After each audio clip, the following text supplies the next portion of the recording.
Welcome back to our Peace Through Strength podcast, brought to you by the American Security Council Foundation. I am your host, Joy Votrobek, and back with me is our senior analyst, Laurence Sanford. Welcome back, Larry. Good to be with you. Good to be with you, Joy. Good to be with you via Zoom today. Yes. Since our last podcast, Larry, there's been a lot more developments in the Middle East between Israel and Iran. The U.S.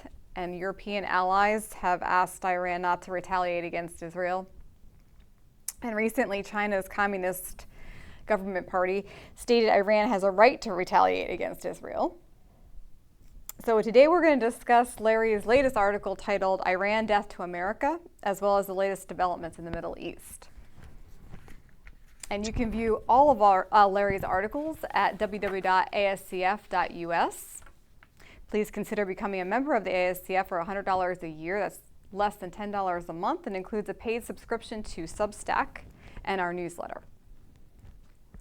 So Larry, Iran continues to threaten Israel with retaliation for the death of the Hamas leader in Tehran. Israel has not claimed that they took out the Hamas leader.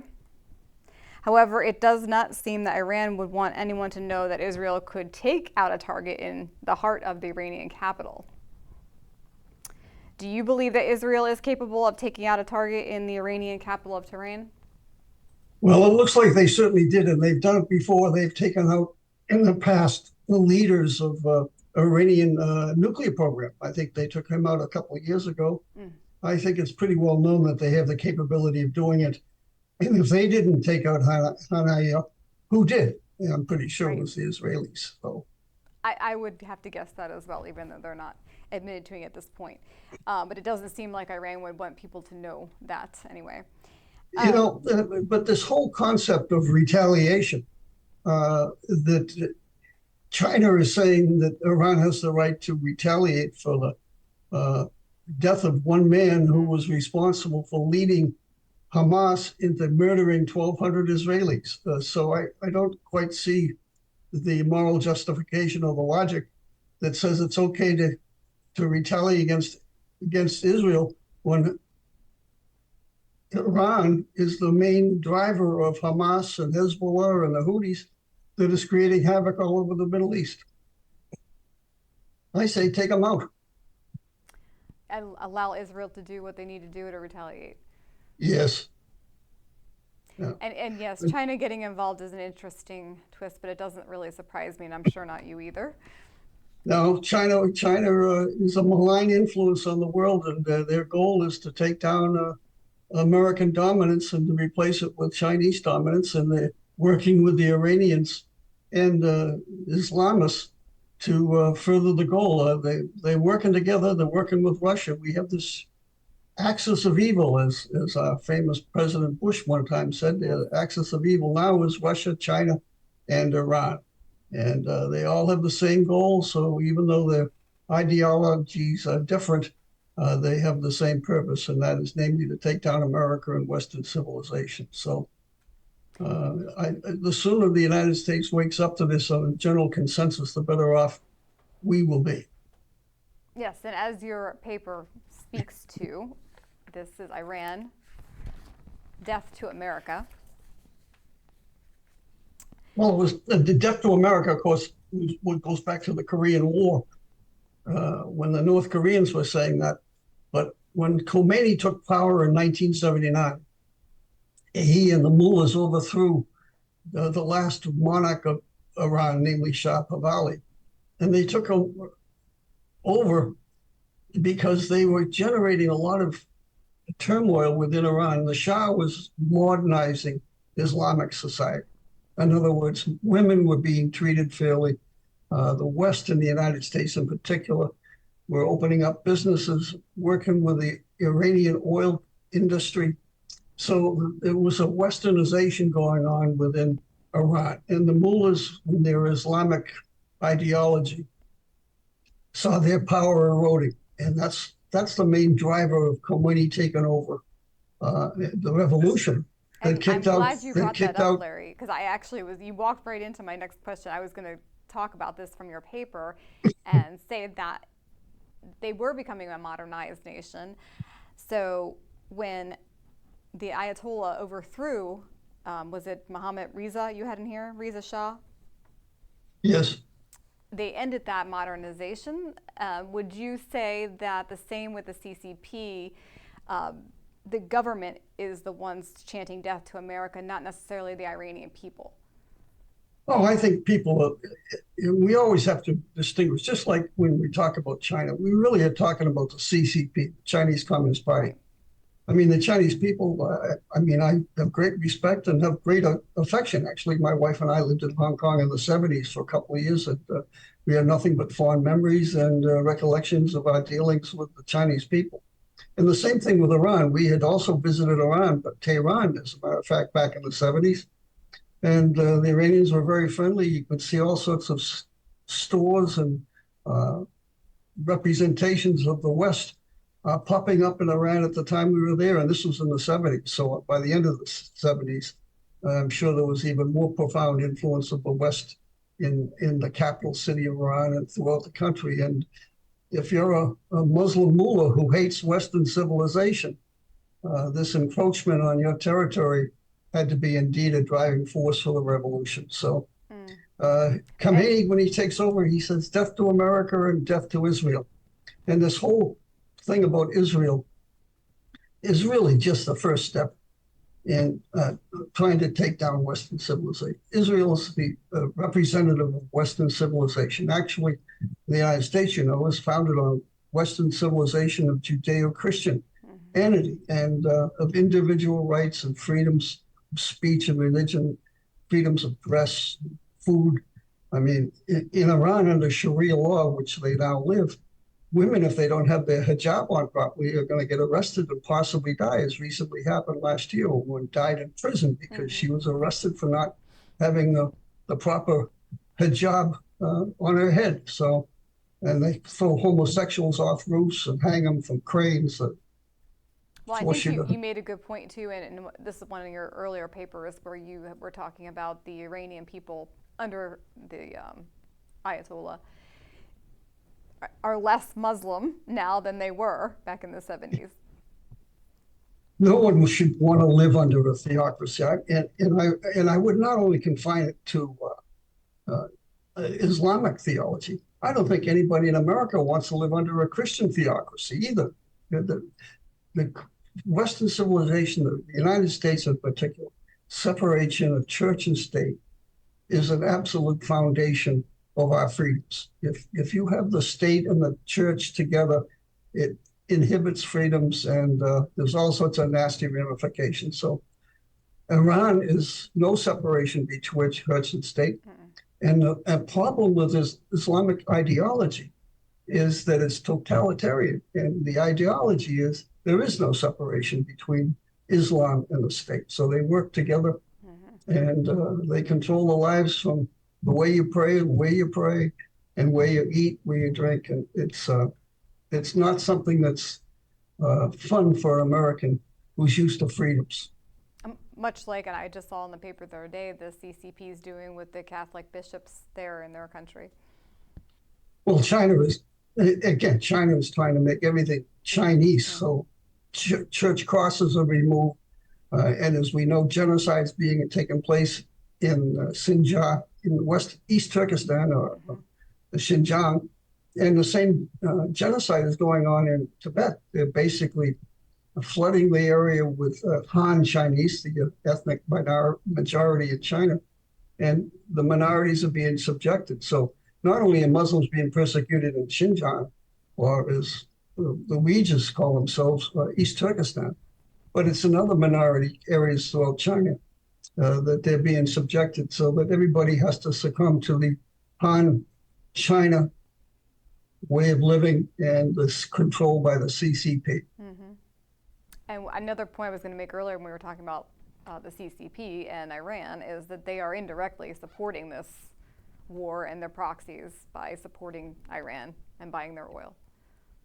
And we have the Houthis, we have the Hamas. The weapons, many of the weapons came from China. So China is shipping weapons to Iran. Iran is shipping oil to China.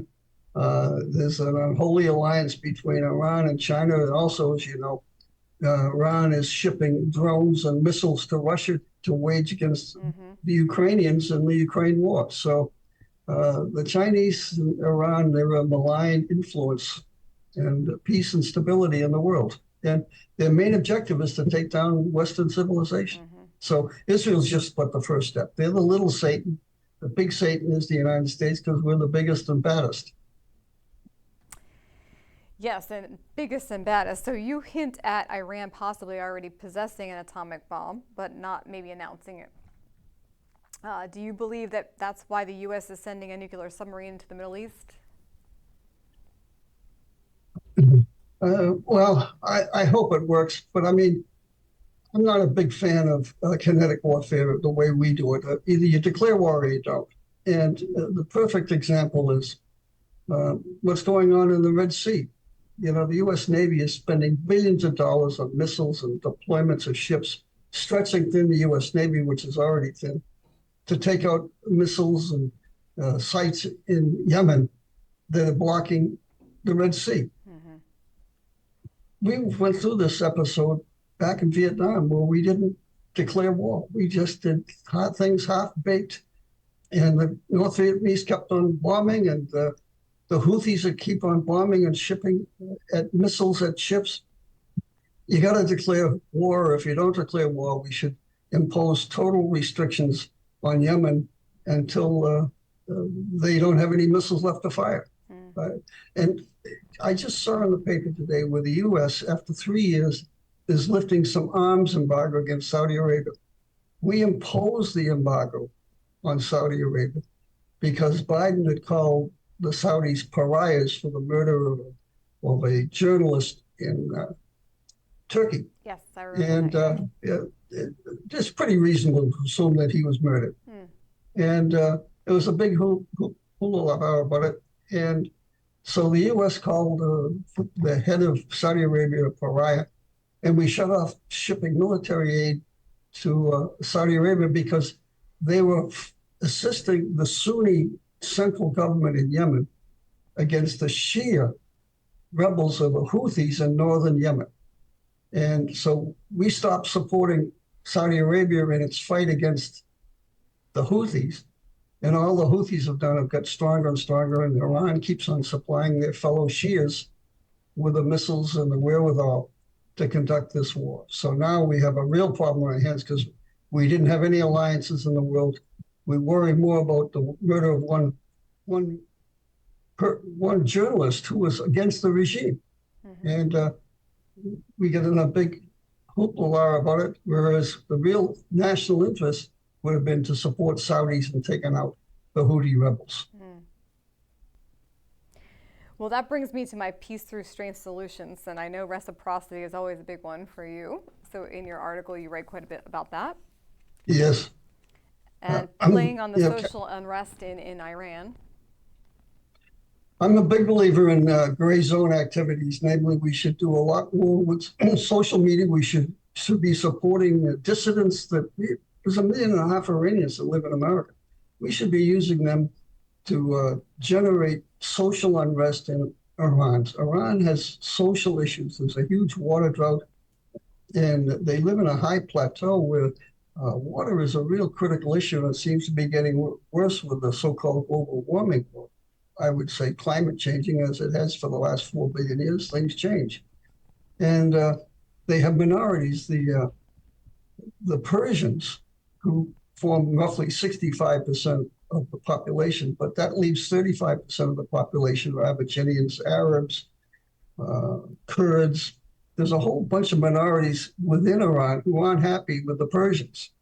And so we can exploit those differences too. There's a minor little civil war going on down near the Pakistan border with the I never pronounce that word, but near the Pakistan border, there's a group down there that are opposed to the Persians of the Tehran and the majority people. And then, of course, then there's some people who aren't Muslims so much anymore. So you have the minority religions, you have minority ethnic groups, and then you have the last but not least, you have the basic people being very unhappy with the mullahs and the way they rule. Shortage of the economy is ruled by the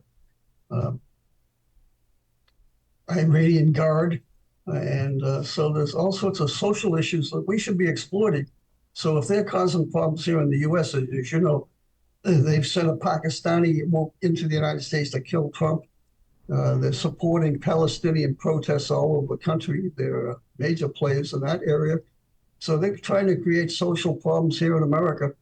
And we should be doing that to them, only more so. And we have the satellites. We can be beaming down stuff. We can do all sorts of stuff to interfere with their social beings, and we should. Yes, I agree. Yeah. Now, and also moving on to your, if Iran wages kinetic action against the U.S. should respond disproportionately. That is, it should respond harder. What do you believe should have been done about the attacks on the Syrian base and the soldiers there? I don't know. I believe in reciprocity should be our policy. So if they do bad things to us, we should reciprocate only. We should reciprocate harder. So they have some groups in Iraq that are tied in with the Shias. Iraq's got Sunni factions, they got the Shia factions. And the Shias are 10% of the Muslim world. The leading country is Iran. And Shias believe in the Mahdi. The Mahdi is a man who's gone into hiding, who will reappear after the chaos and Islam takes over the world. And they believe that the ruler or the caliphate should be a direct descendant of Muhammad.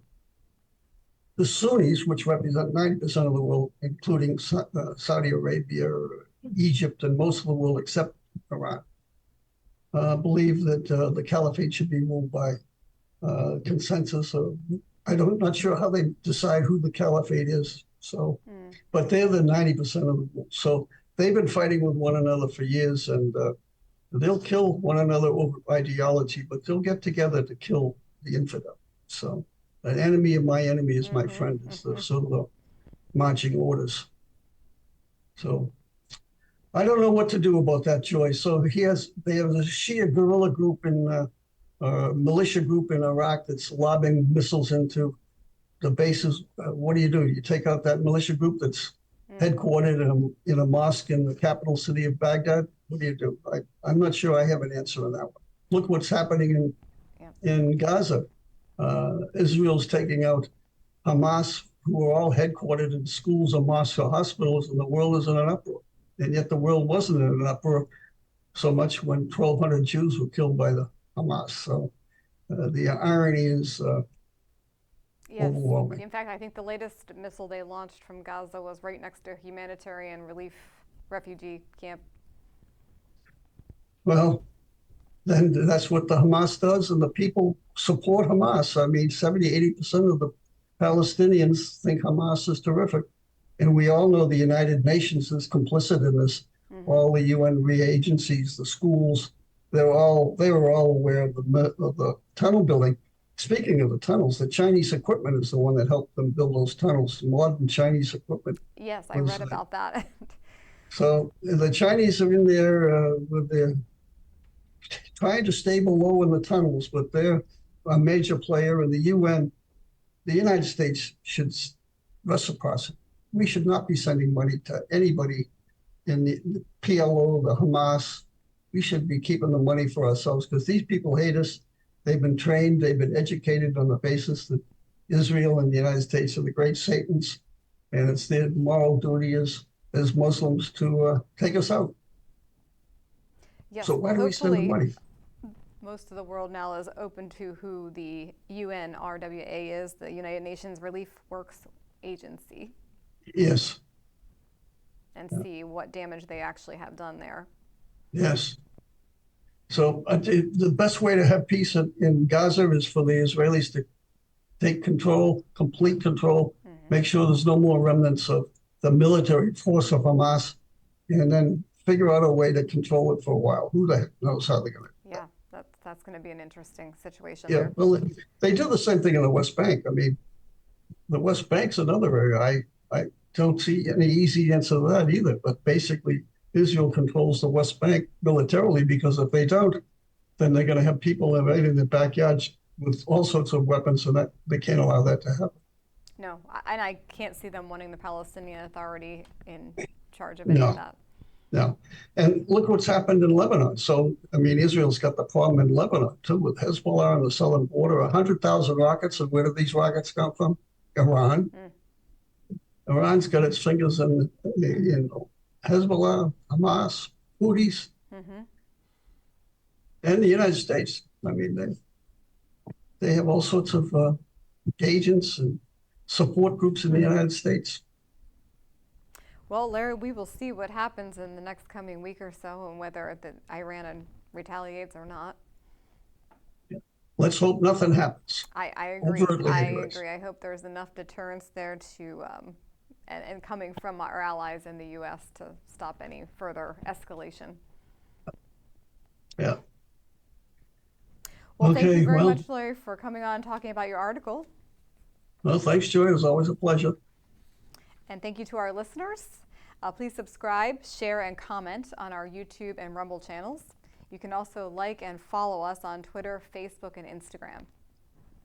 And join us again next time as we bring you the podcast on Peace Through Strength.